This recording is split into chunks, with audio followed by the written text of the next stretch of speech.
మకర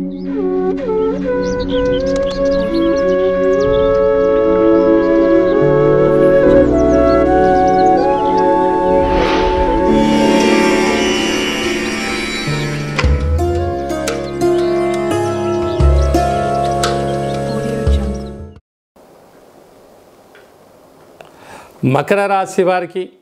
ఏడాది తర్వాత బుధ భగవానుడు లాభస్థానంలో సంచారం చేయడము, ఒకవైపు ఏలనాటి శని వెళ్ళిపోతూ లాభస్థానంలో బుధుడు ఉండడం వల్ల డాక్టర్లు, నీటి వ్యాపారాలు, హోటల్ వ్యాపారాలు,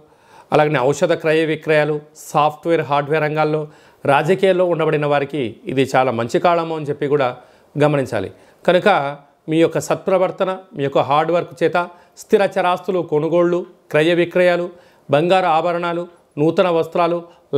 ల్యాప్టాప్లు, కొత్తగా ఫోన్లను కొనుగోలు చేస్తూ ఆనందకరమైనటువంటి లాభకరమైన జీవితాన్ని పొందబోతున్నారని చెప్పి గమనించాలి.